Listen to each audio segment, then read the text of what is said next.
Alright guys, it was finally time I made some progress on my projects. So this video is going to be in two parts. First, I want to be working on the new preferences window for OneMenu, and for all of you who don't know, OneMenu is a pet project of mine. It's a basic free window manager for the Mac, and because it's free, a lot of people actually started using it recently.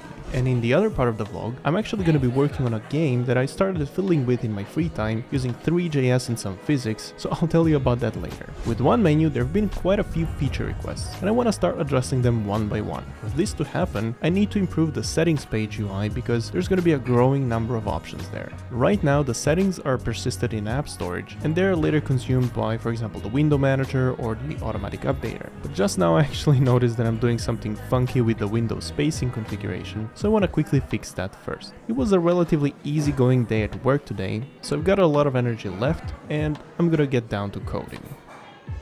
Alright, so I'm pushing this cleanup right here, and I'm gonna be releasing the new version soon, but now I need to design the new preferences window. I'm not gonna try to reinvent the wheel, so I'm just gonna try what Apple's done with the system preferences. And my first task is to figure out how to create that transparent sidebar on the left. So I'm reaching for some help from AI. And you know, AI has been really hit and miss with the stuff that I'm trying to do lately, so I tried to ask more than one to see if I can get some consensus. And I mean, I'm not a Swift expert, so this kinda looks like something I can use, so let's get to work.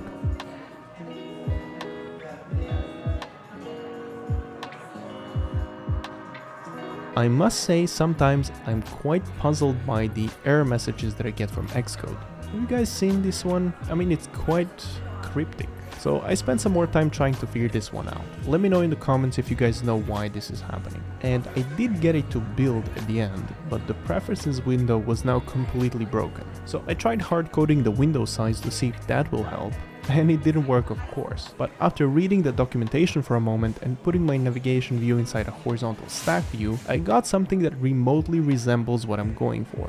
But as usual, the coffee shop was closing, so I had to get going. I seem to get kicked out all the time. Once again, your boy is the last one to get out.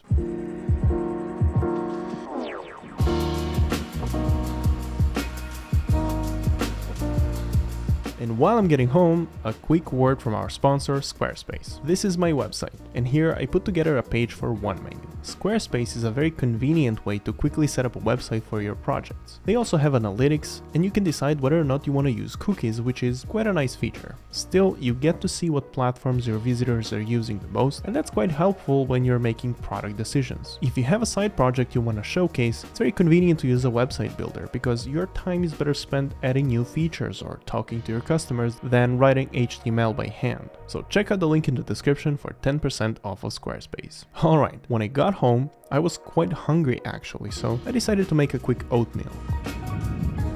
Question: do you guys let your oats sit overnight? Is it worth it? I never have the patience, so I just eat them right away. But anyway, I decided before I continue with coding, I should probably double check the Apple documentation for the stuff that ChatGPT gave me. And to everyone's surprise, the navigation view API was actually deprecated. So I spent some more time reading the docs and trying to figure out what the heck was the correct replacement for it. But it was getting late, so I wasn't really sure if I had the time to make the fix.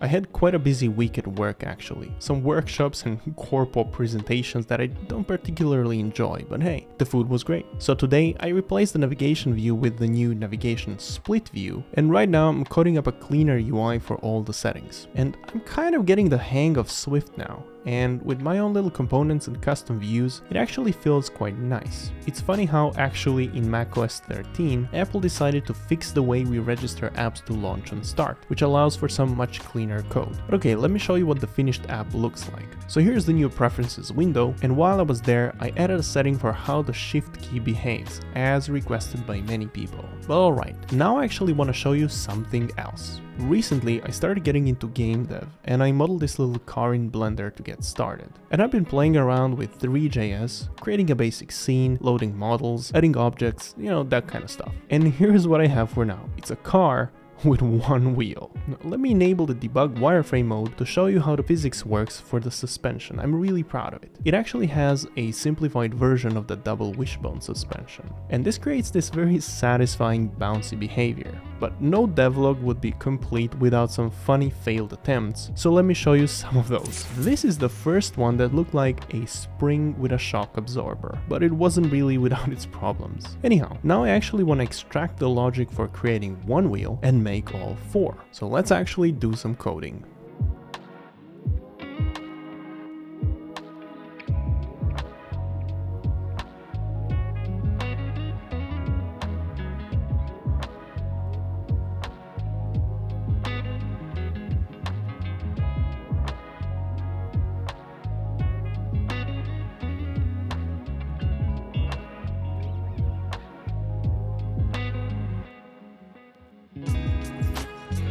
And after a while, I finally managed to get all 4 wheels to attach correctly to the car, and it was quite an adventure with the quaternions and all the vector math, but here we are. I also adjusted the geometry of the car a bit in Blender, and now it's even more bouncy, which makes me even more happy. I was getting tired at this point and it was getting late, but I did manage to hack together this little obstacle course, and the coordinates of these cubes were quite a bit messed up, so I decided to call it a day. So I'll be continuing to work on this project more, but if you enjoyed the video, make sure to subscribe and hit the like button because it really helps me a lot, and I'll see you in the next one.